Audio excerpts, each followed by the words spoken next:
Agora eu vou falar sobre o material escolar que as crianças colocam todos os dias na mochila.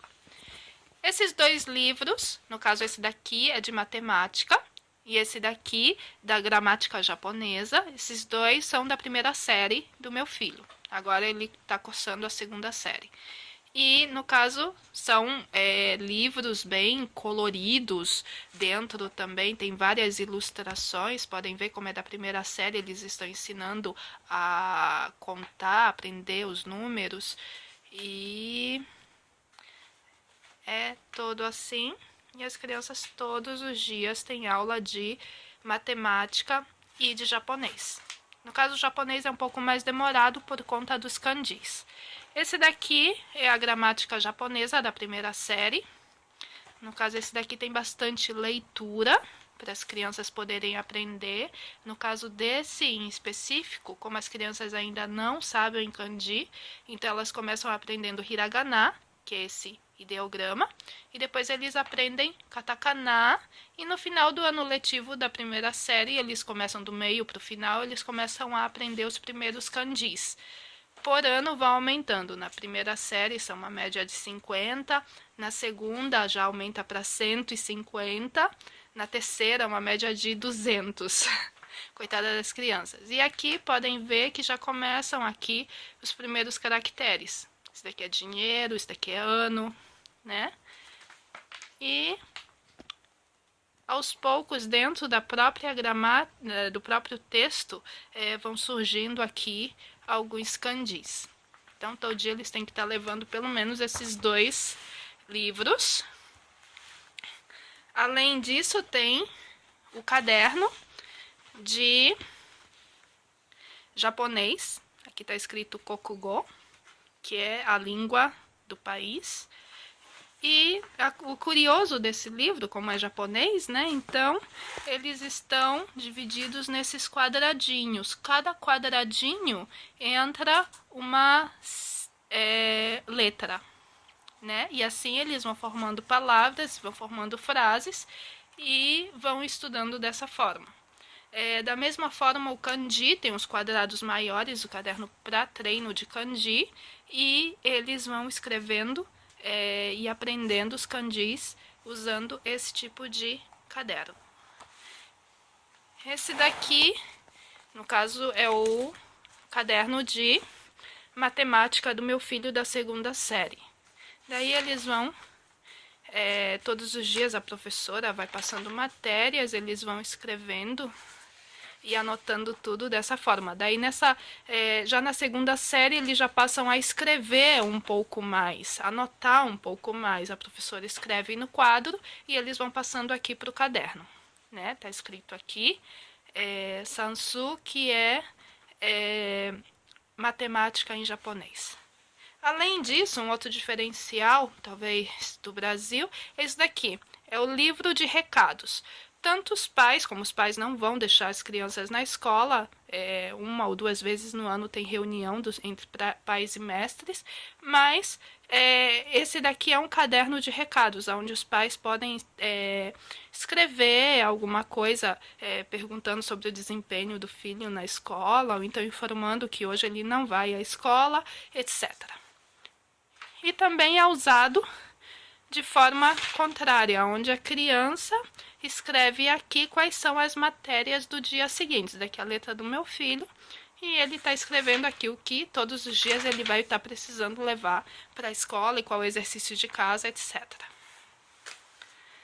Tem um outro aqui que é um caderno, um livro. Esse daqui já é da segunda série de matemática. E dentro tem campos coloridos, com exemplos e os exercícios de casa. Isso daqui a professora, uma vez por semana, duas vezes por semana, pedem para que eles façam os exercícios do livro e estudem em casa, né? E daí, todo esse material escolar,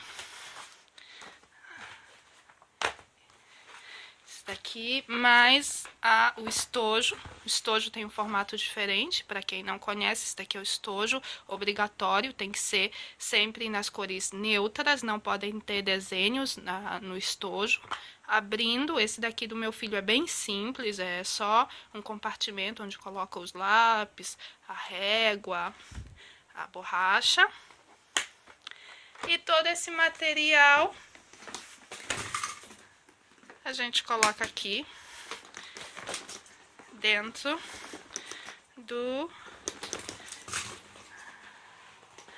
da doceira. E quando eles têm uma biblioteca, toda escola japonesa tem uma biblioteca dentro da própria escola, e para incentivar a leitura, pelo menos uma vez por semana, algumas vezes por mês, eles têm uma aula de leitura na biblioteca, e eles podem trazer um número X de livros. O meu filho adora o Doraemon, no Brasil também algumas pessoas devem conhecer esse personagem, e ele pega esses quadrinhos. Ui, a câmera não deu foco. Agora deu, desculpe. E daí eles pegam esses quadrinhos e eles leem e aprendem com isso várias coisas. Ele é bem...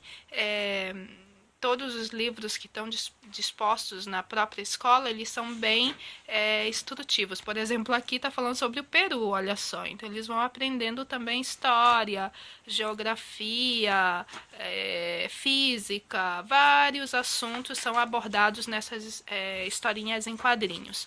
E aqui no meio tem também o próprio Doraemon explicando o que é isso, o que apareceu lá, o porquê de estar lá. Por exemplo, aqui são as linhas de Nazca, do que se trata isso. Então, se a criança for curiosa, ela vai ter interesse em saber sobre isso. Então, não vai... Ou seja, agora o meu filho está na 2ª série e já está lendo esse tipo de livro, o que é muito interessante. E ele próprio escolhe, ele pode escolher qualquer um dos livros da biblioteca, sempre tem uma bibliotecária, onde ela vai estar passando para as crianças assim, quais são os livros ideais para cada série. E daí cabe à criança escolher o livro que ela gostaria de ler. Daí coloca-se tudo isso na mochila, fecha, e daí a mochila está pronta para ir para a escola. Nisso fica bem pesada, mas eles têm que colocar todos os dias essa mochila nas costas e andarem até a escola. No caso do meu filho, até a escola são somente 500 metros, mais ou menos, é relativamente perto, mas tem crianças que andam 1 quilômetro, 1,5 quilômetro até chegar na escola. E dependendo, se for no interior, eu já vi casos de crianças que andam até 5 quilômetros, 10 quilômetros, não sei muito bem, mas realmente é um peso muito grande. Às vezes as crianças são muito pequenas, no caso da 1ª série, e os pais podem acompanhar, no caso da 1ª série, só no começo. Depois disso, as crianças passam a ir sozinhas para a escola mesmo. Então é isso, espero que tenham gostado da matéria a respeito do material escolar usado aqui no Japão. E numa próxima postagem eu vou colocar mais curiosidades sobre aqui o Japão, onde eu vivo,